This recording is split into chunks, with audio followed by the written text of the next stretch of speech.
Universitas Diponegoro terus bergerak menjadi universitas terdepan di Indonesia. Undip juga kini telah memiliki sekolah vokasi yang menghasilkan sarjana terapan siap kerja. Undip telah menghasilkan puluhan ribu lulusan berkualitas dengan nilai-nilai perjuangan Pangeran Diponegoro, yaitu jujur, berani, adil, dan peduli. Undip terus menghasilkan lulusan yang unggul di tingkat nasional maupun internasional dan berkontribusi pada pengembangan ilmu pengetahuan, teknologi, seni, budaya, serta olahraga. Langkah besar yang akan dilakukan Undip ke depan adalah masuk dalam 500 World University Rank.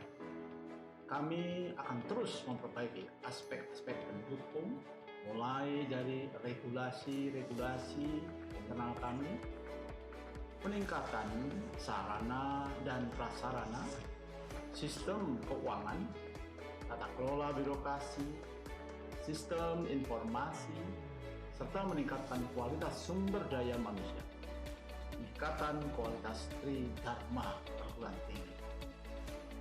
Menjadi target utama Universitas Diponegoro, terus mendorong hilirisasi hasil riset agar berguna bagi masyarakat. Diikuti dengan peningkatan publikasi nasional dan internasional, serta meningkatkan jumlah doktor dan profesor di lingkungan Universitas Diponegoro. Lalu, bagaimana dengan pelaksanaan KKN Undip tahun ini? Saya Firdaus Kurniawan Hagni. Ini dia.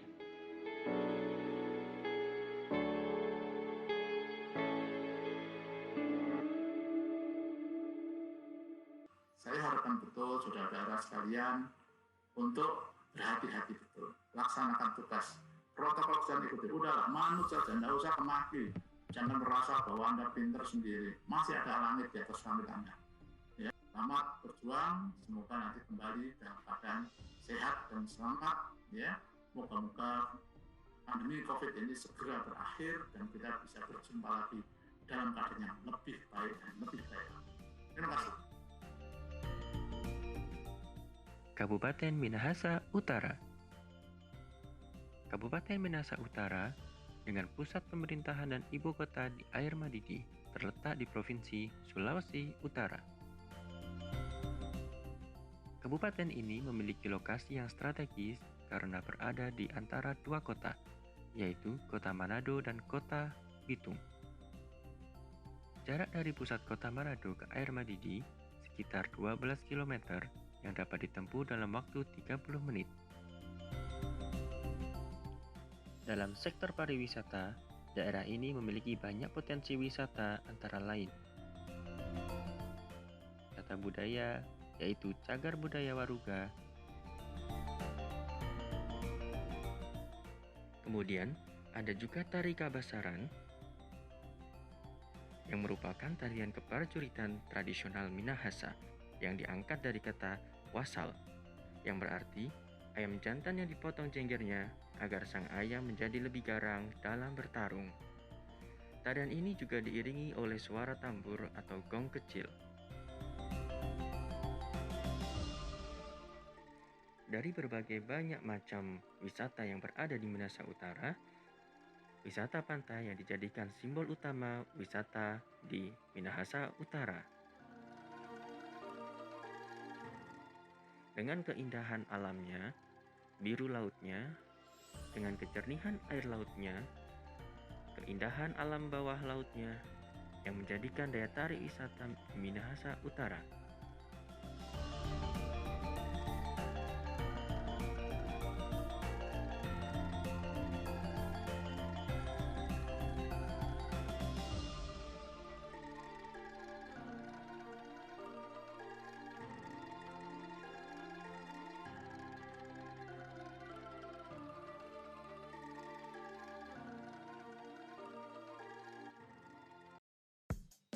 KKN Tim 2 Undip 2021.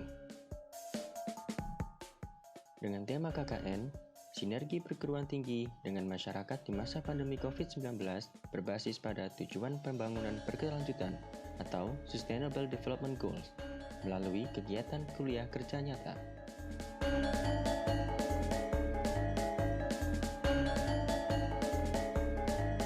Pendapat saya tentang KKN khususnya di perumahan terkemas ini disambut baik sih, khususnya saya. Tapi menurut saya kurang maksimalnya karena kan khususnya di Manado ini di perumahan terkemas banyak yang isoman ya, jadi pelaksanaannya itu terpaksa harus secara virtual, terus kadang juga melalui grup WhatsApp seperti itu. Tapi selebihnya saya dan mungkin ibu-ibu yang lain dan warga yang lain itu sangat mendukung dan menyambut baik.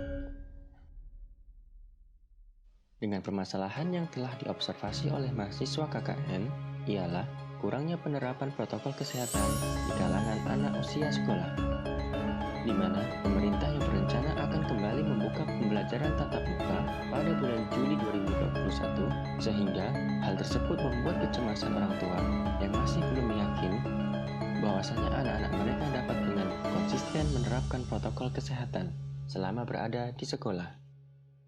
Dari adanya kecemasan tersebut, maka mahasiswa KKN Undip berinisiatif untuk melakukan edukasi dan sosialisasi protokol kesehatan dengan cara pertama, yaitu belajar tatap muka sesuai dengan protokol kesehatan COVID-19. Namun, mahasiswa dalam hal edukasi menggunakan cara yang unik, yaitu dengan menggunakan video animasi agar anak-anak dapat dengan mudah memahaminya. Bukan hanya sekedar memahami, namun juga dalam hal penerapannya. Lalu, bagaimana mahasiswa melakukan edukasi? Mari kita simak video edukasi yang telah dibuat mahasiswa berikut ini.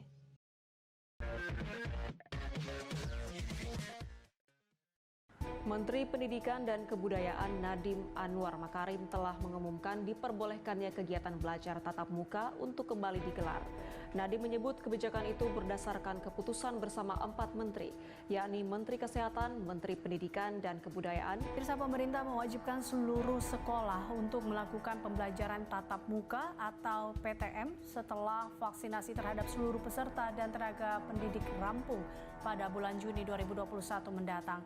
Setelah 1 tahun sistem sekolah tatap muka ditiadakan, Menteri Pendidikan, Kebudayaan dan Ristek Nadiem Makarim akhirnya mengeluarkan keputusan untuk memberlakukan kembali sistem persekolahan tatap muka. Keputusan ini akan diberlakukan pada bulan Juli 2021 mendatang dengan memberlakukan protokol kesehatan yang ketat. Melalui Kepala Sekolah Grace Lowing mengatakan bahwa pihaknya sudah mengantisipasi hal ini dengan beberapa kali mengadakan simulasi tatap muka siswa sekolah dan dianggap berhasil. Esensi daripada kebijakan adalah karena kita sedang mengakselerasi vaksinasi, setelah pendidik dan tenaga pendidikan di dalam satu sekolah sudah divaksinasi secara lengkap, pemerintah pusat, pemerintah daerah atau kantor Kemenak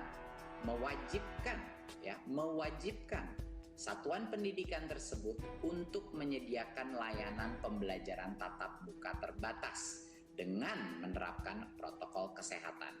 Dan juga masih ada opsi pembelajaran jarak jauh. Kenapa masih harus ada opsi pembelajaran jarak jauh?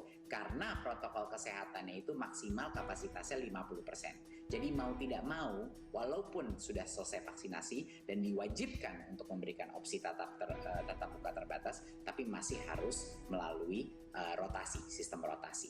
Sehingga harus menyediakan dua opsinya, tatap muka dan juga pembelajaran jarak jauh. Tapi poin kedua yang terpenting adalah orang tua atau wali murid boleh memilih, berhak dan bebas memilih bagi anaknya apakah mau melakukan pembelajaran tatap muka terbatas atau tetap melaksanakan pembelajaran jarak jauh. Setuju, karena saya ingin bermain dengan teman dan kalau sekolah di rumah itu pelajaran kurang paham. Setuju, karena kalau sekolah di rumah kadang nggak fokus, aku pengen main sama teman-teman. Setuju, karena biar ada cerita bareng-bareng aja sama temen. Kan udah akhir tahun nih, udah kelas 12, daripada di rumah terus bosan. Setuju, ya, karena kalau sekolah di rumah itu susah. Juga itu karena HP juga susah nyari jaringannya juga.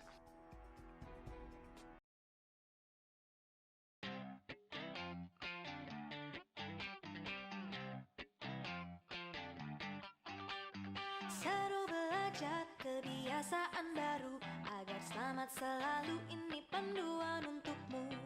Mau berangkat cek suhu tubuh dulu, pakai masker selalu, yo oh oh ayo ayo.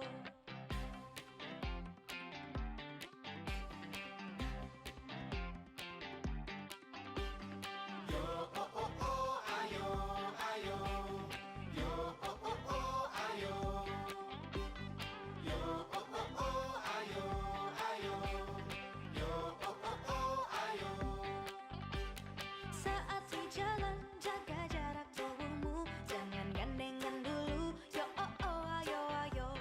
Sampai sekolah cuci tanganmu dulu, pakai sabun selalu, yo oh oh ayo ayo.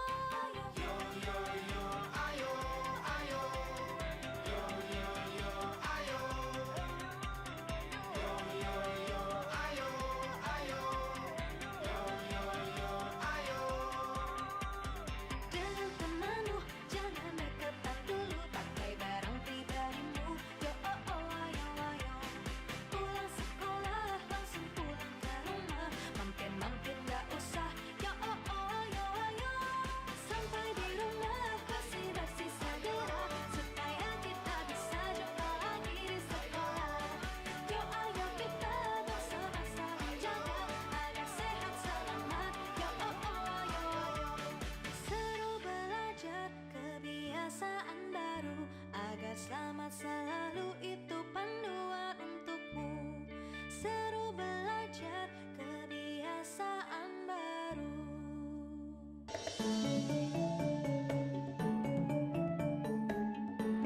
Untuk masalah sampah sendiri kurang kurang efisien juga untuk penempatannya.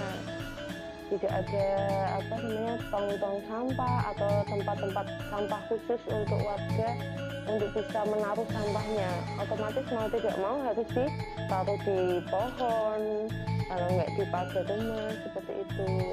Jadi kan kelihatan buruk sekali lah, apalagi kalau ada tamu, ada orang lewat, kelihatannya tuh yang berantakan sekali. Apalagi binatang-binatang peliharaan khususnya anjing ya, sering bikin sampah berantakan, mau nggak mau harus dibersihkan kembali. Itu kan kerja 2 kali, apalagi kalau sampahnya udah yang sangat busuk. Aduh, itu jadi pekerjaan yang luar biasa.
Menurut saya, untuk tema program kerja KKN itu sendiri yang mengusung tema yang bekas jadi tong sampah ya, itu bagus sih menurut saya. Apalagi ini untuk menanggulangi permasalahan sampah yang ada di Kecamatan Terkemas. Kebetulan kan di sini ada beberapa yang punya drum bekas, jadi setelah edukasi dari masnya yang kemarin di WhatsApp itu secara tidak langsung menggugah kami, khususnya saya. Oh iya, kenapa saya nggak menggunakan sumbu gas itu menjadi tong sampah dan akhirnya tidak lagi bergelantungan di pagar, pohon, ya berantakan sama khususnya anjing seperti itu.